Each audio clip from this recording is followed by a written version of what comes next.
All right, now we turn to the great state in West Virginia. Now, its sole Democratic Senator, Joe Manchin, remember, he was pivotal in passing Biden's $2 trillion America Rescue Plan, as well as the $1 trillion Inflation Reduction Act. Now, to do this, they agreed, that means Schumer, and that means Joe Biden had to agree with a deal with Joe Manchin, and he was promised many energy projects for his state of West Virginia. By the way, it's still the lifeblood of his state's economy, and it's a lifeblood of the world's economy.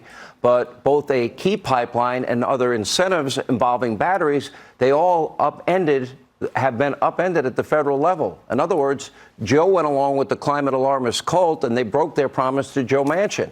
It now appears Joe Manchin was lied to.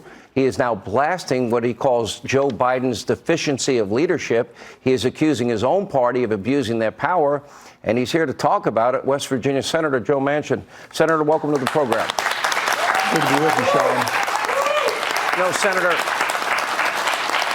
we don't agree on every issue, but I really believe on the one issue that we do agree on passionately, especially for the people. You have wonderful people in your state. I've been there a number of times. Absolutely. And this energy issue is the lifeblood of the world's economy.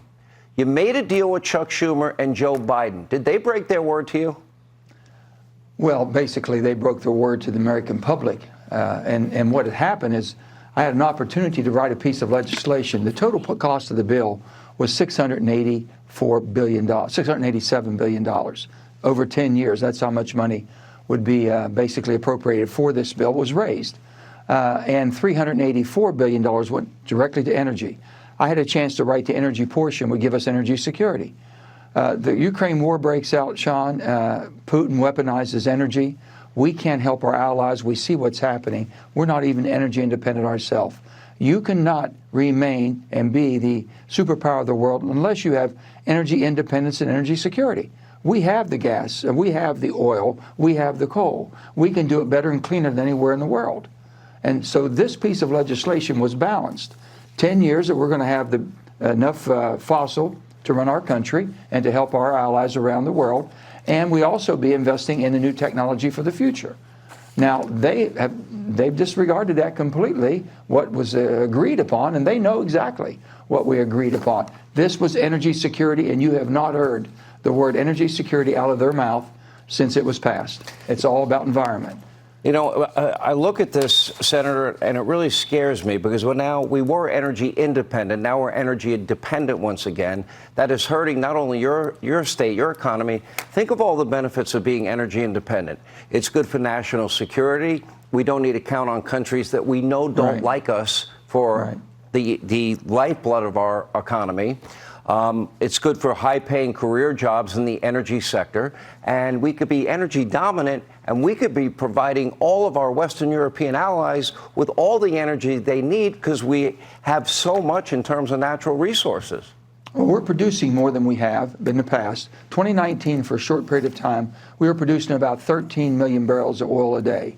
We need to be in that 13 to 15 million a day bracket in order for us to be truly independent. We're producing about 35 trillion cubic feet of gas a year. We need to do 35 to 40. We're basically shipping 13 billion cubic feet a day of LNG overseas to help our allies. That needs to be between 20 and 30. We can get there, but they have to basically commit themselves. Let me make it very clear. If this administration does not honor what it said it would do and basically continue to liberalize that, where $384 billion is what we're supposed to invest over 10 years, and they blow that out of the water and it's 6 or 7 or 800, I will do everything I can in my power to prevent that from happening. And if they don't change, then I would vote to repeal my own bill. Let me ask you this, Senator. You have been critical of Joe Biden. He said he will not negotiate originally with Kevin McCarthy. We have a debt ceiling deadline coming, we expect sometime in June. They have not spoken in 82 days. I don't know why Joe Biden refuses to meet with Kevin McCarthy. Kevin McCarthy has put out a plan that is far more fiscally responsible, cuts down the debt and the deficit. It reduces the rate of growth to only 1%.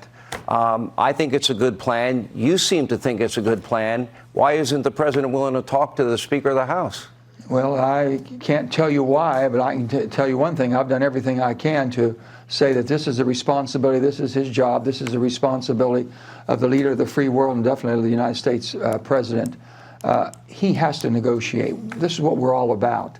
We're the greatest deliberate body in the world, and that means you have to sit down and work, negotiate, come out with differences. If Kevin McCarthy is able to pass his legislation and send it to the Senate, there's a lot of good things in there that I know we can work with, and there's a lot of things I don't agree with. But you have to be able to start negotiations. Well, Joe Biden he's not willing to meet with them. Well, he can't play Russian roulette with the debt, with the debt ceiling. That is going to be disastrous for our economy and all of our people.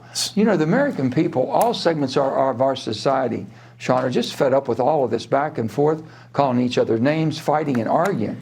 This is the United States of America, not the divided states. And you've got to get in a room and work out the differences for the sake of this country. Senator, we take an oath to defend the Constitution.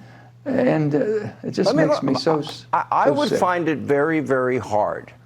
And I know you love the people in your state. I know you believe in being energy independent. That is incontrovertible. The question is, if you make a deal and they go back on their promise to you and it hurts the people in your state, do you ever think, you know what, forget it, I don't need to be a part of this group of people because you're a very powerful senator, they need your vote, and without it, they're in trouble. I have about 30 seconds. Well, they don't always get my vote, and you know that. If I can't go home and explain, I don't vote for it.